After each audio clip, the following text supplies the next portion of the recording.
I love this piece of music by Basil Polidorus.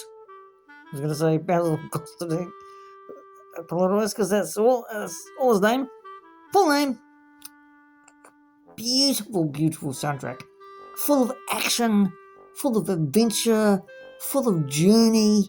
This is a American character going to down under to meet and greet and commit to a job that really he doesn't want to do because he doesn't know what the job is until he finds out.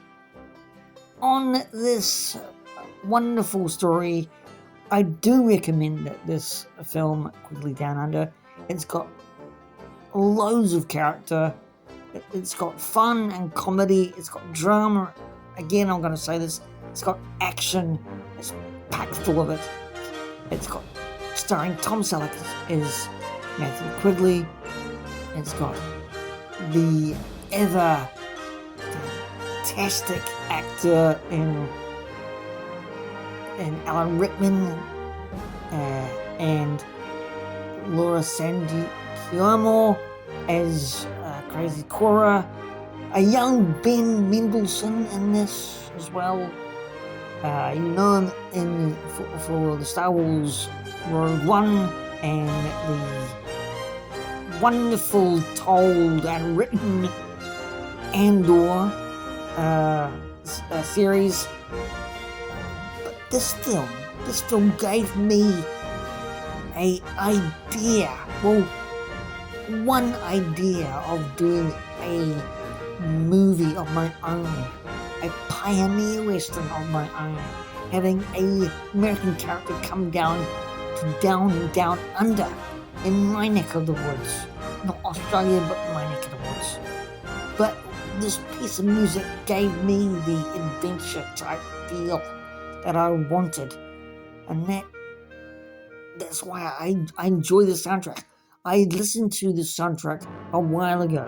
It's got some really fantastic orchestrations by Basil Polidorus and giving it an indigenous feel when you see the characters of the indigenous folk of Australia.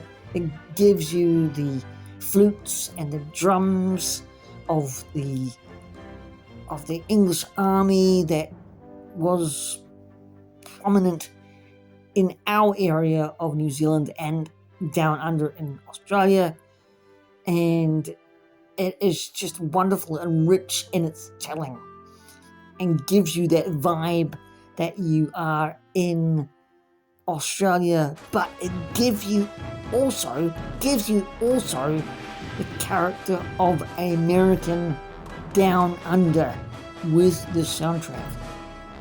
It is enriched with it, and that is, again, I'm going to parrot my feelings to this. Wonderful story, wonderful characters, wonderful movie, absolutely fantastic soundtrack, and an action journey western. I guess this piece of music is my excitement. It's the excitement of a character-driven soundtrack.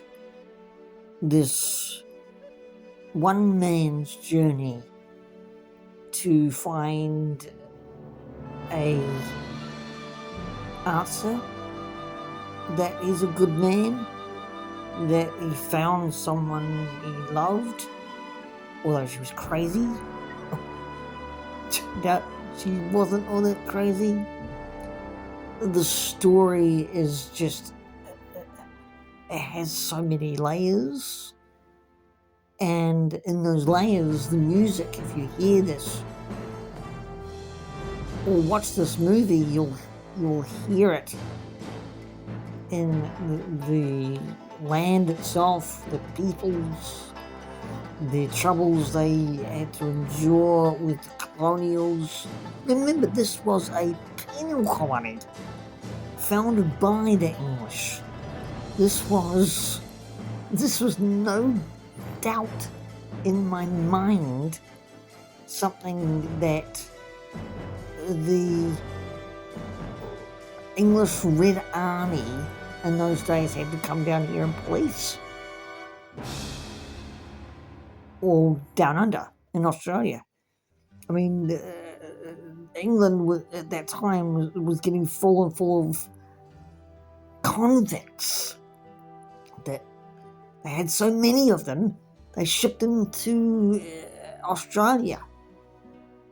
And really, Australia is really a penal colony. And this doesn't show the music of the penal colony as such, but it shows the storyline that was in a storyline of American going to a down under place as set as a western, as if it was set in the American West.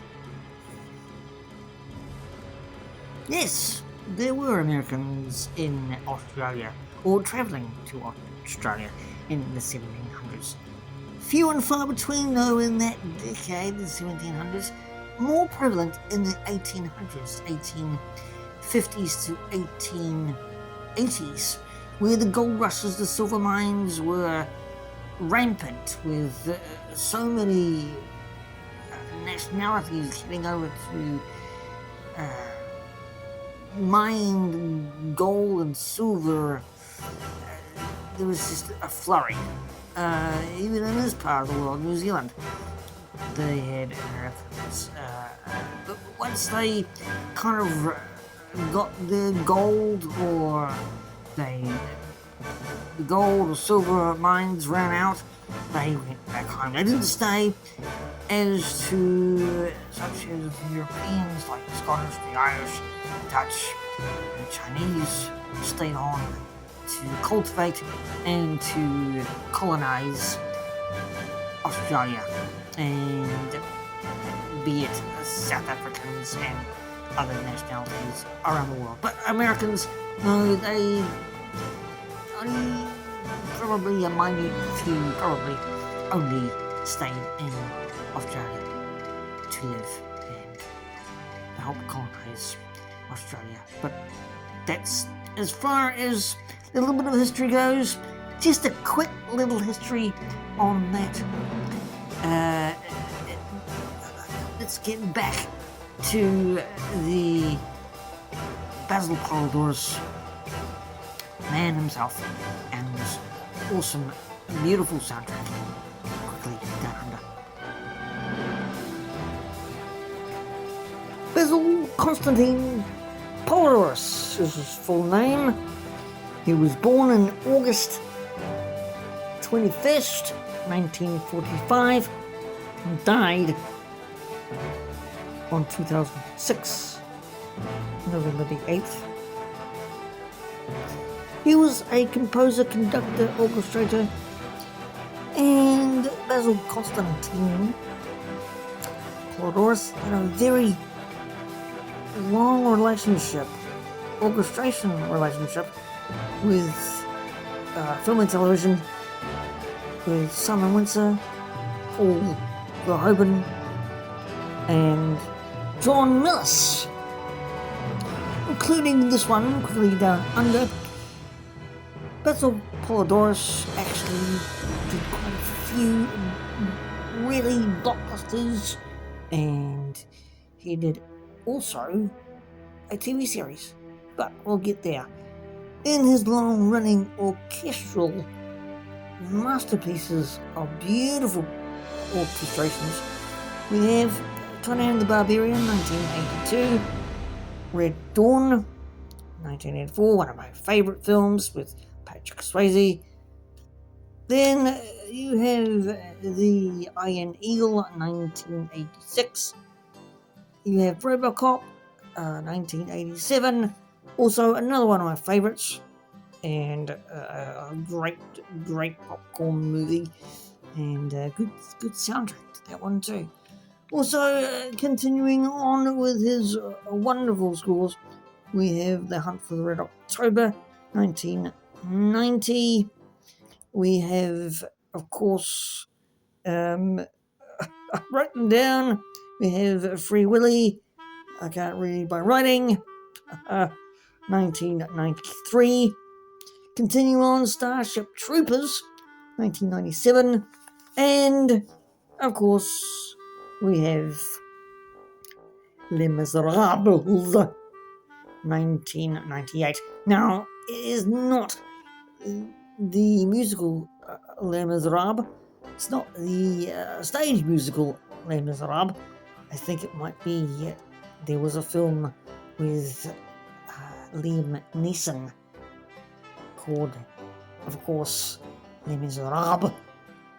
But is a fantastic lineup of wonderful films, both blockbuster action films and dramas, you name it, he's done it. Now let's go into his TV series.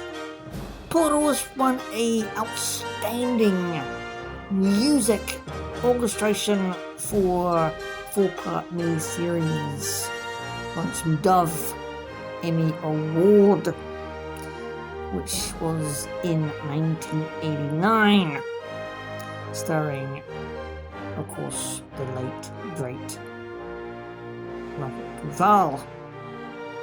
He also went on to win a BMI award for this miniseries, this 4-part miniseries.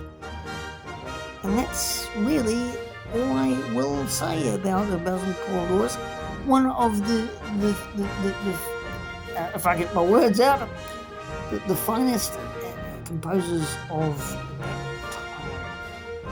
If he was around today, I think he would be still going and doing wondrous works for the film orchestrating industry. The Quigley Down Under film score, to me, was a fantastic look into a wondrous world of seeking out new worlds and being an American West in an outback feel, or Western in an outback feel. The character is rich in this music. You can hear it fully, and it gives a very nuanced feel to different parts of the world, meaning some Aboriginal music encompassed in this soundtrack. This also with the British army coming into it, you could hear the flutes and the drums also coming into the character. If that makes any sense. And Quigley gave me part of my idea for a film, or film idea that I wanted to do and want to do.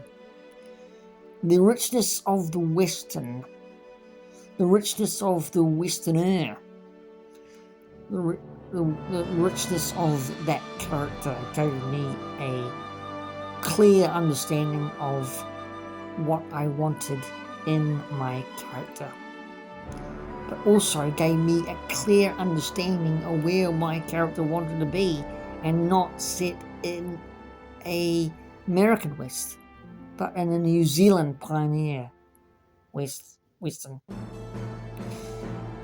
And it still stands today. That dream of writing a pioneer Western set in New Zealand with American Westerner coming over here and dealing with life in a different land, far from his home, like Quigley Down Under, and having a music score like this, or a more dramatic feel, is one hell of a story that I can see being told. And there you have it. I will leave it there with you. Until next time, I will catch you on episode 3. Who knows when it will be out? Even I don't know. And this is my new series. Anyway, again, I hope you enjoyed it. If you do, give us a like. Subscribe to the P.G.M show. And comment if you want. You don't have to. I've been P.G.M. This has been P.G.M show.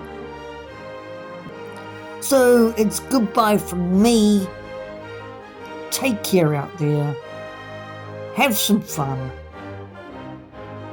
Have a laugh or two. And remember one thing. Enjoy your music wherever you are in the world. Because I plan to. Bye. For now.